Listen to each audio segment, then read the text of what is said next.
Mother. I was... Deception? Deception.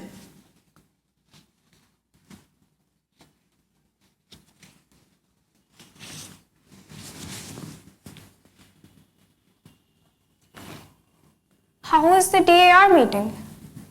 Didn't you go to the DAR meeting? No. I did not have the strength to go to the DAR. In fact, I did not have the courage. I wanted to find a hole in the ground and hide myself in it forever.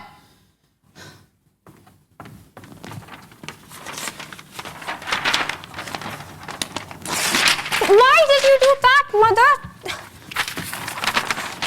Why are you... Why? How old are you, Laura?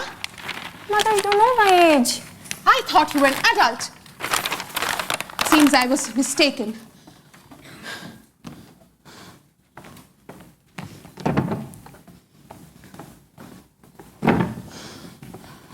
Please don't stare at me, Mother.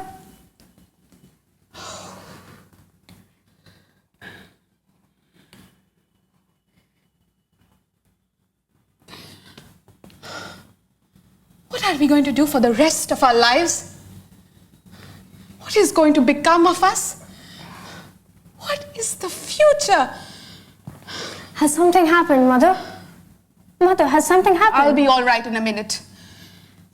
I'm just bewildered by life.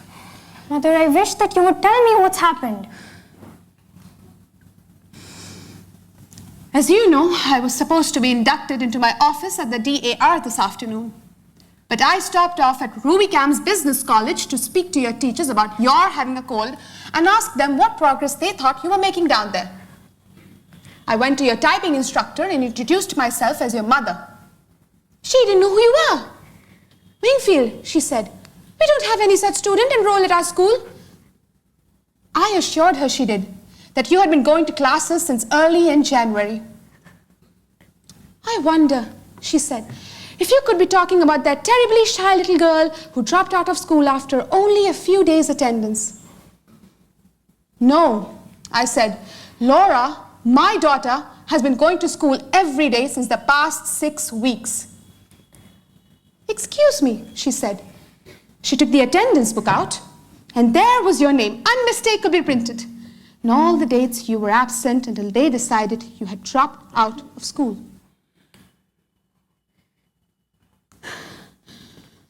I still said no. There must have been some mistake. There must have been some mix-up in the records.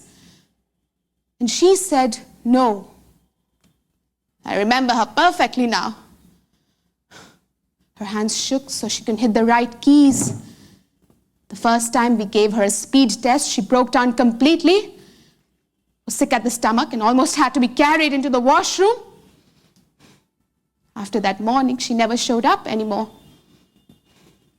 We phoned the house, but never got any answer. While I was working at Famous R, I suppose, demonstrating those, I felt so weak. I could barely keep up on my feet. I had to sit down while they got me a glass of water. $50 tuition, all my hopes and ambitions for you, just gone up the spout. Just gone up the spout like that. What are you doing? Laura, where have you been going when you've gone out pretending that you were going to business college? I've just been going out walking. That's not true. It is. I just went walking. Walking? Walking? In winter? Deliberately coating pneumonia in that light coat? Where did you walk to, Laura? All sorts of places, mostly in the park. Even after you started catching that cold? It was the lesser of two evils, Mother. I couldn't go back there. I threw up on the floor. From 7:30 till after 5 every day, you mean to tell me you walked around in the park simply because you wanted to make me think that you were going to business college? It wasn't as bad as it sounds. I went inside places to get warmed up. Inside where? I went to the art museum and the bird houses at the zoo. I visited the penguins every day. Sometimes I did without lunch and went to the movies. Lately, I've been spending all my time at the jewel box, the big glass house where they raise the tropical flowers. You did all this to deceive me? Just for deception? Why? Mother, when you're disappointed, you get that awful suffering look on your face, like the picture of Jesus' mother in the museum. Hush! I couldn't face it.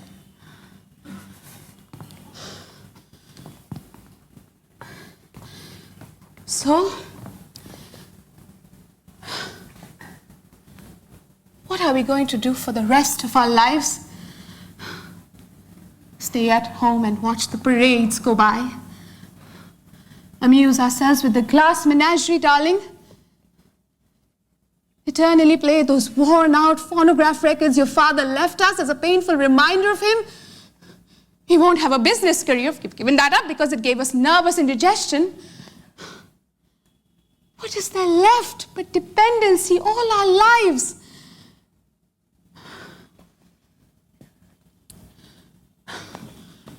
I know so well what happens to unmarried women who aren't prepared to occupy a position. I've seen such pitiful cases in the South. Barely tolerated spinsters living upon grudging patronage of sister's husband or brother's wife, stuck away in some little mousetrap of a room, encouraged by one in-law to visit another. Little bird-like women without any nest, eating the crust of humility all their life. Is that the future we have mapped out for ourselves? I swear, it's the only alternative I can think of. It isn't a very pleasant one, is it?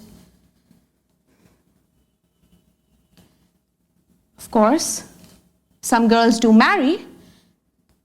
Laura, haven't you ever liked some boy?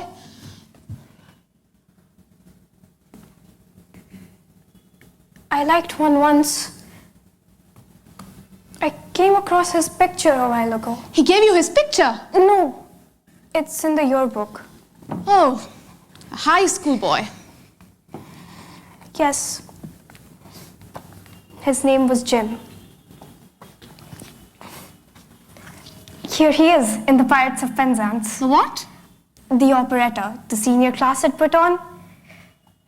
He had a wonderful voice, and we sat across the aisle from each other on Mondays, Wednesdays, and Fridays in the odd. Here he is with the silver cup for debating. See his grin? He must have had a jolly disposition. He used to call me Blue Roses. Why did he call you such a name as that? When I had that attack of fluorosis, he asked me what the matter was when I came back. I said I had fluorosis. He thought that I said Blue Roses. So that's what he always called me after that. Whenever he saw me, he'd holler, "Hello, Blue Roses." I didn't care much for the girl that he went out with, Emily Meisenbach. Emily was the best-dressed girl at Salden, but she never struck me, though, as being sincere. It says in the personal section, they're engaged. That's 6 years ago. They must be married by now. Girls that aren't cut out for business careers usually end up getting married to some nice young man. Sister, that's what you'll do. But, Mother. Yes? I'm crippled. Nonsense, Laura. I've told you never to use that word. You're not crippled. You just have a slight defect, hardly noticeable even. When people have some slight disadvantage like that, they cultivate other things to make up for it. They develop charm and vivacity and charm. That's what you'll have to do.